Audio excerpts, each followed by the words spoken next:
Citizens in Bahrain and several other Arab nations appear to be losing their patience with the foreign policy decisions made by their government as it relates to the state of Israel.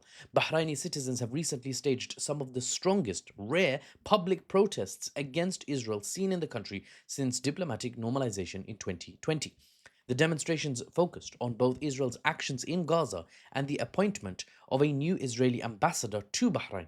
Significant protests erupted in Manama, that's the Bahraini capital, in early September, literally just over the last few days, with demonstrators condemning Israel's actions in Gaza and voicing support for the Palestinian people.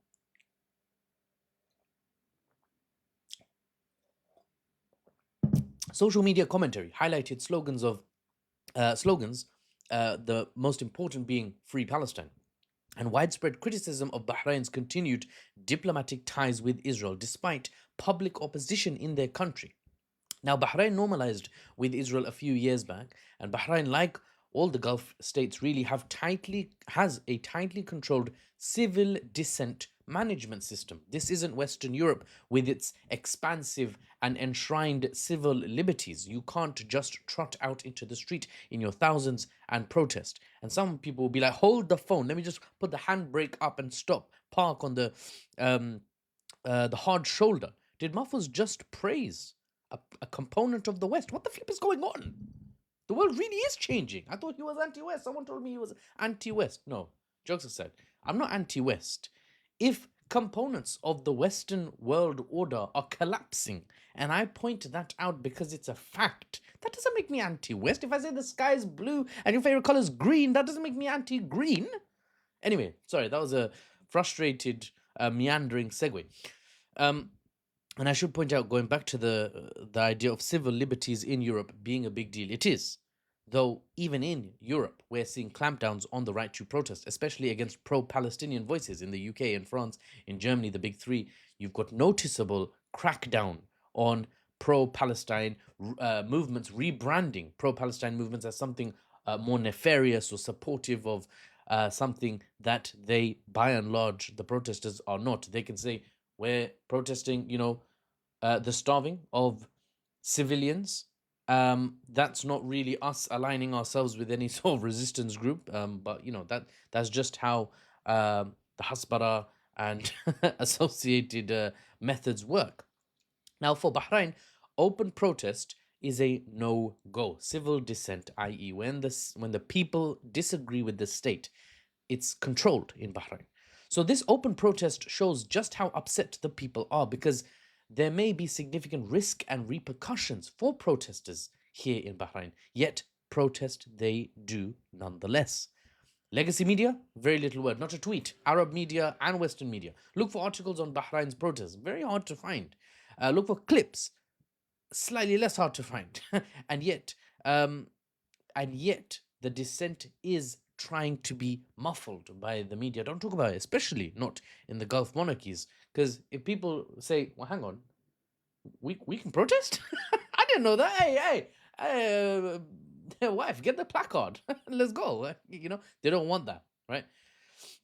Hundreds of thousands of views some of these protest videos have garnered from Bahrain, people waving Bahraini flags and Palestinian flags, and police noticeably trying hard to quell the outrage, essentially.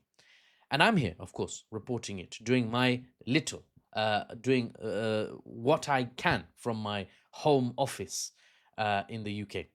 The question on the minds of millions is the Arab world waking up? Not that the people were asleep, but waking up in the sense that the people were and continue to be suppressed. Analytically speaking, that's just the truth. They are suppressed by their own governments. For better or worse, I'm not commenting on it. The governments could have a reason. They could justify suppression. They could say we need it for state stability. That's the geopolitics of it. But they are suppressed, right? Analytically, it would seem the Arab state governments are looking to shift their position now to absorb the dissent, right? To accommodate without allowing things to get too far out of hand, out of control, right? Make a shift in state position or appear, or be performative, be theatrical, right? Bring out all the pizzazz, the glitz, the glamour, just to make it look like the state has shifted position so that the people put their sticks down and calm down, right? without riots, without worst case scenario for the administrations in the region, of course, without revolt, without revolution. No administration, after all, wants to torpedo its own state's existence just so it can continue following an outdated foreign policy position. If being blindly pro Israel, if signing blank checks to Israel is no longer the fashion, is no longer the trend in the Middle East administrative world, then best believe the administrations are going to drop Israel like it's hot and move on because they kind of want to survive as rulers. So, the Bahraini administration may shift slightly, but notably. The slight shift is notable, but will that be enough for the people? I don't know. Depends on the citizens of Bahrain, depends on the citizens of each country in the Arab world. How hard are they willing to push on the matter of Palestine? And how willing are the administrations to be flexible to those pushes? Or how desperate are they to resist the pushes and keep their populations in line? One thing is certain though, Israel is losing the support of the Arab administrations, the support that Israel has long been able to count on, the cooperation it's been able to count on, to the great frustration and despair and shame of the majority of the citizens of the Middle Eastern states here that we're talking about. First, the Israeli state will likely, analytically speaking, they're likely to lose the cooperation of the Middle Eastern administrations. Then they may even lose neutrality, right?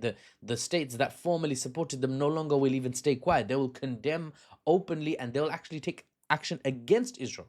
And worst case scenario for Israel, Iran won't be the only hostile Muslim state that they'll have to worry about in the neighborhood. It's not there, it might not get there, but if the citizen sentiment is something that the administrations of each of these Middle Eastern countries, Bahrain included, if the administrations align more with the sentiment of the citizens and the citizens push back and say, listen, we're not particularly interested in some mad revolution and overthrowing this king or that. We're not.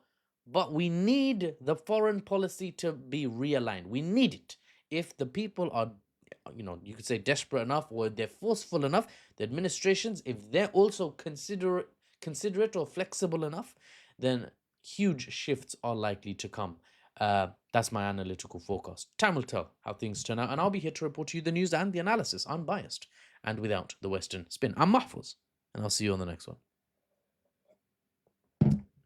Right at the end here, for anyone who's still around, if you notice this video, it was up, then I took it down and re-uploaded it because algorithm things.